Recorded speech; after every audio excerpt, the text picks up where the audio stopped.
نحمد و نصلی علی رسولہ الکریم اما بعد فاعوذ باللہ من الشیطان الرجیم بسم اللہ الرحمن الرحیم رب اشرح لی صدری ویسر لی امری واحلل عقدۃ من لسانی یفقہوا قولی۔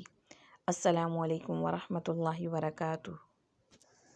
کتاب دوائے شافی، فصل نمبر 14، گناہ کے مذموم اثرات، یعنی گناہ کے ناپسندیدہ نتائج کنڈم کیا جا رہا ہے، کیونکہ گناہ کے جو رزلٹ آئیں گے نا وہ تمہیں پسند نہیں آئیں گے تو اس کی طرف نہ جائیں۔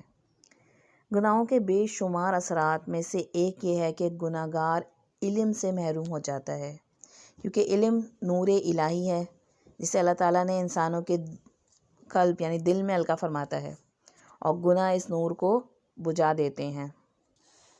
دیکھیں، جب قرآن پڑھتے ہیں نا اس سے انسان کے سینے میں ایک چراغ روشن ہو جاتا ہے، اور انسان پھر سے نافرمانی کے کام کرنے لگے تو کیا ہوتا ہے؟ وہ چراغ بجھ جاتا ہے۔ چراغ کا تیل جو ہے وہ قرآن ہے، اور گناہ جو ہے وہ تیز آندھی کی مانند ہے۔ امام شافعی کے متعلق کہا جاتا ہے کہ حضرت امام مالک رحمۃ اللہ سے درس لینے لگے تو ان کی فطانت و ذہانت و فہم و بصیرت کی بے پناہ کثرت و فراوانی نے امام مالک کو انتہائی حیرت میں ڈال دیا، یعنی وہ امپریس ہوئے اپنے اسٹوڈنٹ سے، اور فرمانے لگے کہ میں دیکھ رہا ہوں کہ اللہ تعالیٰ نے تمہارے قلب میں نور القا فرما دیا ہے، یعنی دل میں ایک لائٹ روشن کر دی ہے، کہیں تم اس نور کو گناہوں کی ظلمت سے بجھا نہ دینا۔ یعنی ایک ٹیچر کی ایڈوائس تھی اپنے اسٹوڈنٹ کے لیے۔ امام شافعی کہتے تھے کہ امام وکی کے سامنے میں نے اپنے حافظے کی کمزوری کی شکایت کی تو انہوں نے مجھے گناہوں سے بچنے کی ہدایت فرمائی، اور فرمایا سمجھ لو کہ علم اللہ تعالیٰ کا فضل و انعام ہے، اور اللہ تعالیٰ کا فضل و انعام نافرمانوں کو نہیں ملا کرتا۔ یعنی حدیث میں آتا ہے نا، من یرد اللہ بہ خیرا یفقہہ فی الدین، کہ جس کے ساتھ اللہ تعالیٰ بھلائی کا ارادہ کرتا ہے اس کو دین کی سمجھ عطا فرماتا ہے۔ اور دین کا علم جو ہوتا ہے وہ کوئی مادی چیز نہیں ہوتی کہ وہ شو پیس آپ نے کہیں رکھا ہے تو وہیں رکھا رہے گا، بلکہ دل کی حالت بدلتی رہتی ہے، تو اس کو علم کو سنبھالنا مشکل ہو جاتا ہے۔ تو گناہوں کی وجہ سے علم سے بندہ محروم کر دیا جاتا ہے۔ اسی طرح گناہوں کا ایک اثر یہ بھی ہے کہ انسان کی روزی اور رزق میں تنگی ہو جاتی ہے، جیسے کہ حدیث میں مروی ہے کہ بندہ اپنے ارتکاب گناہ سے روزی اور رزق سے محروم کر دیا جاتا ہے، اور تقوی اور پرہیزگار روزگار کو کھینچ لاتے ہیں، یعنی جو بندہ تقوی اختیار کرے۔ قرآن مجید میں سورۃ تحریم میں بھی آتا ہے نا، وَمَن يَتَّقِ اللَّهَ يَجْعَل لَّهُ مَخْرَجًا وَيَرْزُقْهُ مِنْ حَيْثُ لَا يَحْتَسِبُ، کہ جو اللہ کا تقوی اختیار کرے گا اللہ تعالیٰ اسے ہر جگہ سے نکلنے کا راستہ بنا دے گا، اور اس کو وہاں سے رزق عطا فرمائے گا جہاں کا اس کا اندازہ بھی نہیں ہو سکتا۔ جبکہ تقوی سے انحراف کرنا، یعنی اپوزٹ زندگی گزارنا تقوی کے، تو انسان کو فقر و افلاس کی طرف لے جاتا ہے۔ تو حصول رزق اور فراغی معاش کے لیے ترک گناہ سے بہتر کوئی چیز نہیں۔ ہم بعض وقت جابس اور ان سب چیزوں کی طرف ہی، ظاہری چیزوں کی طرف دھیان دے رہے ہوتے ہیں، لیکن اگر اس میں اضافہ چاہتے ہیں، برکت چاہتے ہیں، تو گناہ چھوڑ دیں۔ اسی طرح گناہوں کا ایک اثر یہ بھی ہے کہ گناہ گار کے دل اور اللہ تعالیٰ کے درمیان ایک خطرناک نامانوسیت پیدا ہو جاتی ہے، ایک اجنبیت آ جاتی ہے۔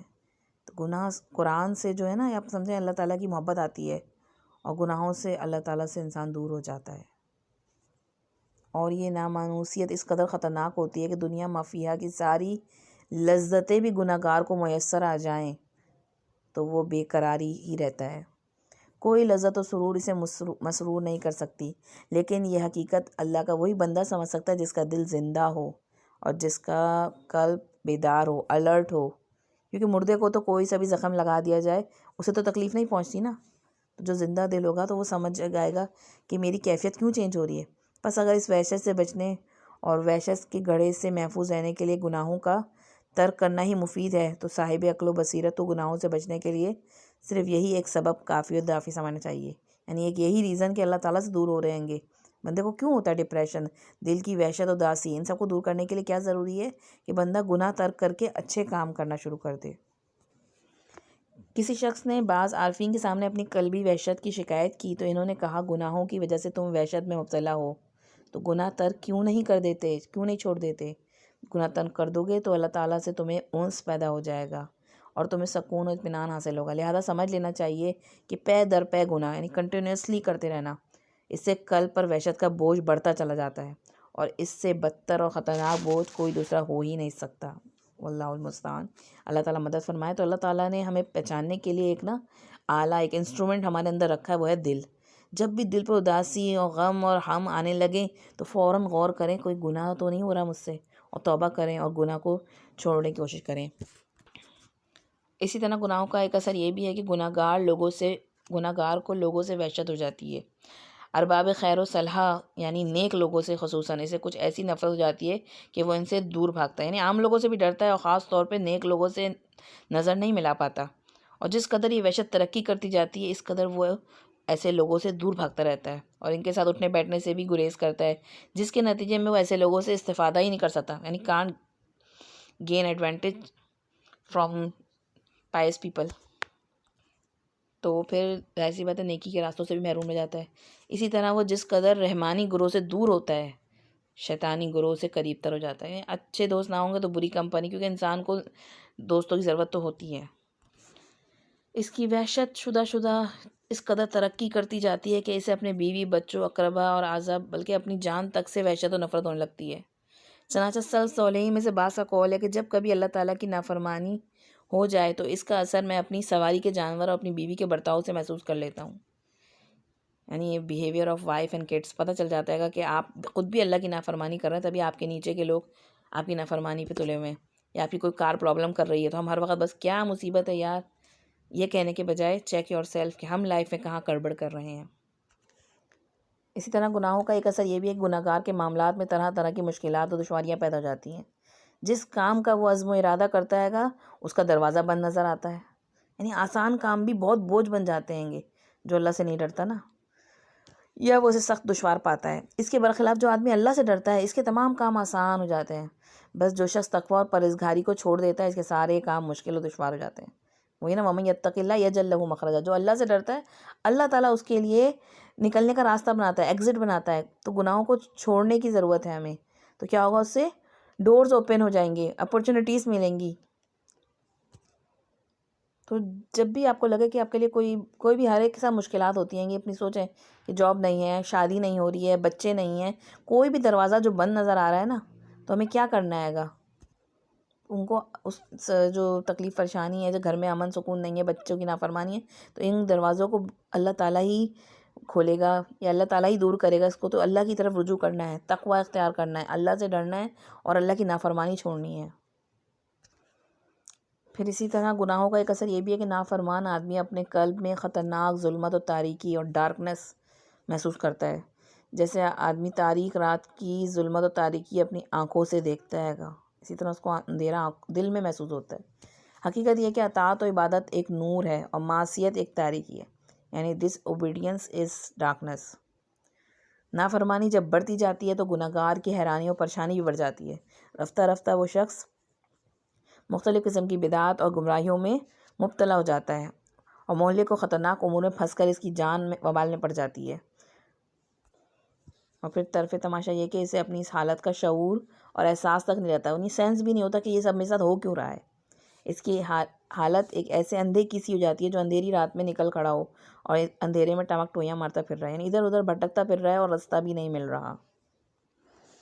اور پھر یہ ظلمت و تاریکی رفتہ رفتہ اس قدر بھاری ہوتی جاتی ہے کہ اس کی آنکھوں سے ظاہر ہونے لگتی ہے اور پھر شدہ اس کے منہ اور چہرے پر بھی چھا جاتی ہے. یہ سیاہی ایسی نمودار ہو جاتی ہے کہ ہر شخص اسے دیکھتا اور محسوس کرتا ہے.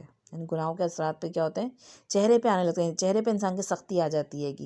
حضرت عبداللہ بن عباس تعالیٰ فرماتے تھے کہ نیکی سے چہرے پہ روشنی، قلب میں نور، رزق میں فراخی، بدن میں قوت اور مخلوق کے دلوں میں محبت پیدا ہوتی ہے. جبکہ گناہ سے چہرے پر سیاہی آ جاتی ہے. نمبر 1 پوائنٹ تو کہ چہرے پہ سیاہی آتی ہے. نمبر 2 پوائنٹ قبر اور دل میں ظلمت، اندھیرا اور تاریکی ہو جاتی ہے. یعنی دل میں ایک محسوس ہو رہا ہے اور قبر میں بھی اندھیرا ہوگا اس کی وجہ سے. نمبر 3 جسم میں کمزوری، رزق اور روزی میں تنگی ہو جاتی ہے. اور نمبر 4 مخلوق کے دلوں میں بغض اور نفرت پیدا ہو جاتی ہے ایسے شخص کی. ہم روتے ہیں نا کہ مجھ سے تو کوئی محبت کرتا ہی نہیں، یہ نہیں سوچتے کہ ہم کیسے اللہ کو ناراض کر رہے ہیں. گناہوں کا ایک اثر یہ بھی ہے کہ معاصی یعنی نافرمانی سے قلب اور بدن کمزور اور بزدل ہو جاتا ہے، اور دل کی کمزوری تو ظاہر ہے، یہ بڑھتے بڑھتے بالآخر زندگی کو ختم کر دیتی ہے. دراصل مومن کی جو طاقت ہوتی ہے کہ اس کا دار و مدار اس کے دل کی طاقت پہ ہوتا ہے، قوت پہ ہوتا ہے. مومن کا قلب اگر مضبوط اور قوی ہوگا تو اس کا جسم بھی قوی اور مضبوط ہوگا. فاسق و فاجر کا حال اس کے بالکل برعکس ہے. وہ اگرچہ جسم و بدن کے لحاظ سے کتنا ہی خوبصورت اور قوی نظر آ رہا ہے گا، خوب سلمنگ سینٹر جوائن کیا ہوا ہے، جم جوائن کیا ہوا ہے، خوب سب کچھ کر رہا ہے گا، لیکن اندر سے بزدل و کمزور ہوتا ہے. وہ وقت ضرورت اس کی جسمانی طاقت بیکار ثابت ہو جاتی ہے. اس کی مثال صحابہ اکرام تعالیٰ کی جو جنگیں آپ اس میں دیکھ لیں. اہل فارس اور روم کے بہادروں کو دیکھیں، یہ لوگ کس قدر قوی اور مضبوط تھے، لیکن عین تحفظ و دفاع کے موقع پر ان کی قوت اور طاقتوں نے ان کے ساتھ کیسی خیانت و بے وفائی کی، کچھ کام نہ آیا. جبکہ اہل ایمان اپنی ایمانی قوت اور جسم اور قلب کی طاقت پر ان پہ غالب و مسلط ہو گئے. یعنی تھوڑی تعداد کے مسلمان بھی بڑی تعداد پر غالب آ گئے. اللہ نے ایک ایک آدمی کو 100 سے نپٹنے کی طاقت دے دی، کیونکہ قلبی ایمان کی وجہ سے. اسی طرح گناہوں کا ایک اثر یہ بھی ہے کہ انسان اطاعت و خداوندی سے رک جاتا ہے. صرف یہی ایک سزا اس کے لیے اطاعت و عبادت کا راستہ بند کر دیتی ہے. اگر صرف یہی سزا ہوتی تو یہ بھی بندے کے لیے بہت ہی سخت تھی، مگر یہ سزا اس کے لیے اطاعت و عبادت کا دوسرا راستہ بھی بند کر دیتی ہے. پھر اس کے لیے تیسرا راستہ منقطع ہو جاتا ہے، اور بعد ازاں چوتھا، یہاں تک کہ یہ سلسلہ یکے بعد دیگرے طویل ہوتا جاتا ہے. یعنی کہ ایک حرام کی لذت انسان سے بہت سے نیکی کے مواقع جو ہے وہ چھینتی چلی جاتی ہے گی. جیسے آپ ایک نماز مس کرتے ہیں نا، تو اگلی نماز کے مس ہونے کا چانس بھی بڑھ جاتا ہے گا آپ کا. تو بندے کے لیے بہت سی اطاعتوں کی راہیں بند ہو جاتی ہیں، حالانکہ اس کے حق میں ہر اطاعت، ہر عبادت دنیا ما فیہا سے بہتر اور قیمتی تھی. اس کی مثال یہ ہے کہ ایک آدمی کسی ایک چیز کا لقمہ کھا لیتا ہے جو اسے ایک طویل مرض میں مبتلا کر دیتا ہے، پھر اس کے سبب طویل عرصے تک وہ لذیذ غذاؤں سے محروم ہو جاتا ہے. یعنی ایک بائٹ آپ نے اگر پوائزنس لے لیا تو جو اتنا بیمار کر دیتا ہے کہ عرصے تک آپ پھر کچھ کھا نہیں سکتے. اور گناہوں کی ایک تاثیر یہ ہے کہ گناہ عمر کو تباہ کر دیتی ہے. عمر کی ساری برکتیں بندے سے چھن جاتی ہیں. یہ لازمی امر ہے کہ نیکی جس طرح عمر کو بڑھاتی ہے، فسق و فجور سے عمر کوتاہ یعنی کم ہو جاتی ہے. کیوں؟ کیونکہ زندگی جو ہے گناہوں کی وجہ سے مصیبت بن جاتی ہے. اس مقام پر علماء کرام میں کچھ اختلاف ہے. ایک گروہ کے نزدیک گناہ سے عمر کی کوتاہی کا مطلب یہ ہے کہ عمر کی برکتیں کم ہو جاتی ہیں اور عمر اس کے حق میں موجب زحمت و وبال بن جاتی ہے. ہمارے نزدیک یہی معنی حق و صحیح ہے، کیونکہ یہ یقینی امر ہے کہ گناہوں کی تاثیر سے عمر کی برکتیں سلب یعنی واپس لے لی جاتی ہیں گی. یعنی انسان کے پاس علم، ہنر، ذہانت سب ہوتی ہیں، لیکن وہ اس سے کچھ نہیں کر پاتا، نہ اپنے دنیا کے فائدے سے حاصل کر پا رہا ہوتا ہے اور کہاں آخرت نہ بنا پاتا ہے. اس کے علاوہ دوسرا گروہ کہتا ہے کہ گناہ حقیقتاً عمر کو اس طرح کم کر دیتے ہیں جیسے روزی کم ہو جاتی ہے. یعنی جس طرح رزق بڑھنے کے کچھ ریزنز ہوتے ہیں گے، اسی طرح عمر بڑھنے کے بھی ریزنز ہوتے ہیں گے. جیسے رزق کے لیے بتایا نا صلہ رحمی کریں، تو اللہ سبحانہ تعالیٰ نے رزق و روزی میں خیر و برکت عطا کرنے کے کچھ اسباب رکھے ہیں جن کے ذریعے وہ رزق و روزی میں برکت عطا فرماتا ہے گا. اسی طرح اس نے عمر میں برکت عطا کرنے کے لیے بھی کچھ اسباب رکھے ہیں. ان علماء کا یہ کہنا ہے کہ ان کے پاس جن اسباب سے عمر بڑھتی اور گھٹتی ہے، خواہ وہ روزی ہے، عمر ہے، سعادت و شقاوت یعنی کہ انسان کا بدبختی اور خوشبختی، صحت و مرض، پیسہ کا ہونا، غنی و فقیری، یہ سب جو ہیں قضاء الہی یعنی تقدیر سے وابستہ ہیں. اس کے باوجود اللہ سبحانہ تعالیٰ نے ان اسباب کے ذریعے جو اپنے مسببات کے متقاضی ہیں اپنی مشیت و ارادہ ہی سے فیصلہ اور حکم فرماتا ہے. اس پر عمر کے مسئلے کو بھی قیاس کر لیا. یعنی اصل فیصلہ تو اللہ تعالیٰ کا ہی ہوتا ہے، لیکن ایسی بات ہے جو بندہ کر رہا ہوتا ہے اس کے کچھ نہ کچھ اس کو کانسیکوینسز دیکھنے پڑتے ہیں. تھرڈ گروہ کیا کہتا ہے؟ ان کی رائے کہ عمر کم ہونے کے معنی یہ ہے کہ گناہوں کی وجہ سے حقیقی عمر جو ہوتی ہے وہ انسان کی فوت ہو جاتی ہے، کیونکہ حقیقی اور اصلی زندگی یہ ہے کہ انسان کا دل زندہ ہو. چنانچہ اس معنی کی روح سے اللہ تعالیٰ نے کافروں کو تو مردہ کہا ہے گا، جیسے سورۃ النحل میں آتا ہے گا اموات غیر احیاء، کافر مردہ ہیں جن میں جان نہیں ہے. تو پس حقیقی زندگی کیا ہے؟ وہ قلب کی زندگی، یعنی انسان کا دل زندہ ہو، اور انسان کی عمر اسی زندگی کے زمانے کا نام ہے جس میں انسان کا دل زندہ ہے. تو جتنا گناہ کر رہا ہے وہ عمر میں سے کیا ہو رہا ہے؟ وہ مائنس ہو رہا ہے، کیونکہ اس سے جنت کمانی تھی. اصل عمر وہ ہے جو انسان مفید اور پروڈکٹیو کاموں میں لگائے اور خود بھی فائدہ اٹھائے اور دوسروں کے لیے بھی خیر کا باعث بنے. تو انسان کی اصل عمر وہی اوقات زندگی ہیں جو اللہ تعالیٰ کے ساتھ گزارے، اور یہی اوقات اس کی عمر کی حقیقی ساعتیں ہیں. ظاہر تقوی و پرہیزگاری، اطاعت اور عبادات ان اوقات میں اضافہ اور خیر و برکت کا پیدا کر دیتی ہے. یعنی وہی جو ٹائم ہے گا وہ اس سے ہم اتنا زیادہ اجر کما کے اور اس سے برکتیں حاصل ہو جاتی ہیں انسان کو دنیا میں بھی. یہ انسان کی حقیقی عمر ہے اور جس کے بغیر عمر کی کوئی حقیقت نہیں، بانی بیکار زندگی ہے باقی، جس میں خیر و بھلائی نہ ہو، اچھے کام نہ ہو۔ تو سینٹرل پوائنٹ یہی نکلا کہ جب اللہ تعالیٰ کا بندہ نافرمانی کرتا ہے گا تو اس سے کیا ہوتا ہے، اس کی حقیقی زندگی جو ہوتی ہے نا وہ فنا ہو جاتی ہے، جس کے فنا ہو جانے کا افسوس اسے اس دن ہوگا جس دن اس کی زبان سے بے ساختہ نکلے گا، یا لیتنی قدمت لحیاتی، کاش کہ میں اپنی آخرت کی زندگی کے لیے کچھ پہلے سے کر چکتا ہوتا۔ یہاں یہ سمجھ لینا چاہیے کہ بندے کی کئی حالتیں ہیں، وہ اپنی دنیاوی اور اخروی مسالے سے بے خبر ہے یا باخبر ہے، یعنی یا تو اس کو پتہ ہے کہ دنیا اور آخرت کے فائدے، یا اس کو نہیں پتہ، اور اگر ان سے بالکل بے خبر ہے تو ساری عمر رائے گاہ گئی، اور بے خبر نہیں تو پھر بھی نافرمانی میں گرفتار ہے، کیونکہ اس راہ کی مشکلات کی وجہ سے اصل راہ اس کے لیے طویل ہو گئی ہے، اور خیر و صلاح کے اسباب اس کے لیے اس قدر دشوار ہو گئے ہیں جس قدر خیر و صلاح کی ازداد و مخالف امور میں اس کی مشغولیت رہی۔ یعنی پتہ تو ہے، انفارمیشن تو ہے صحیح غلط کی، لیکن گناہوں کی میں اس قدر انوالومنٹ کی وجہ سے وہ دور ہوتا چلا گیا نیکی کے راستے سے، اور کیا کر رہے گا، اپنا صحیح ٹائم جو ہے وہ سارا برباد کر رہا ہے۔ تو بندے کی یہ حالت بھی اس کی حقیقی عمر کا بڑا نقصان ہے۔ یعنی ایک تو یہ کہ اپارچونیٹیز سے فائدہ اٹھانے کا معلوم ہی نہیں تھا کہ کس طرح اٹھانا ہے، تو لائف ضائع کر دی، اور یا تو معلوم تھا موقع ملے گا لیکن غلط کاموں میں پڑھ کے اس نے اپارچونیٹی کا فائدہ نہیں اٹھایا۔ تو ہمیں سمجھنا چاہیے کہ ایک طرح کا نا ہمارا دین میں یا ہماری زندگی جو ہے گی وہ ایک طرح سے وہ اسنیک لیکن گیم ہوتا ہے نا، اس میں سانپ اور سیڑھیاں بنی ہوتی ہیں گی، تو اب آپ نیکی کرتے ہیں تو آپ کہتے ہیں سیڑھی کے اوپر چڑھ جاتے ہیں، اور گناہ کرا تو پھر آپ واپس اسنیک کے ذریعے دوبارہ نیچے گر پڑے۔ تو ایسے ہی ہمیں زندگی میں اللہ تعالیٰ مواقع فراہم کرتا ہے گا نیکی کے راستے پہ چڑھنے کی، لیکن گناہوں کی وجہ سے وہ کیا ہوتا ہے گا، وہ ڈراپ ہو جاتے ہیں اس سے۔ تو انسان کی عمر حقیقتاً اس کی زندگی کی مدت کا نام ہے، چار چیزیں، اور ان سے انسان کی زندگی یہی ہے کہ وہ اپنے پروردگار کی طرف رجوع کرے، میں اپنی محبت اور ذکر سے لذت اندوز ہو، اور اس کی رضا مندی اور رضائی کو سب سے مقدم یعنی فرسٹ پرائیورٹی پہ رکھے۔ جیسے پانی اگر استعمال نہ کرے تو آہستہ آہستہ وہ پانی کیا ہوتا ہے گا، ابھی ایویپوریٹ ہو جائے گا، یا کھڑے کھڑے اس میں بھی سلان آ جائے گی۔ تو اسی طریقے سے اگر ہم نے لائف کو اپنے رب کی اطاعت میں اور اس کی محبت کو انکریز کرنے میں، قرآن کو پڑھنے میں استعمال نہیں کیا تو یہ ہم اس کو ضائع کر دیں گے، اور تو یہ ہمارے لیے ایک وبال جان بن جائے گی دنیا کی زندگی میں۔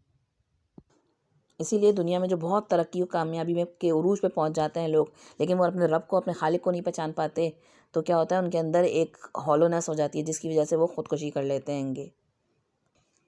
تو ہم سنسیئر ہو کے گناہ کو ترک کریں اپنی زندگی سے، اور اللہ تعالیٰ سے مانگیں کہ اپارچونیٹی دے، اللہ تعالیٰ فراہم کرے گا ہمیں نیکی کے راستے میں چلنے کی، نیک لوگوں سے ملنے کی، اور پھر ہم اس کے ذریعے اپنے رب کو دیدار بھی پا سکتے ہیں، اس کی رضا حاصل کر سکتے ہیں گے، اور اس کی رضا کے کاموں میں اس دنیا میں اپنی وقت کو لگا سکتے ہیں گے، اور خیر و بھلائی پھیلا سکتے ہیں۔ السلام علیکم۔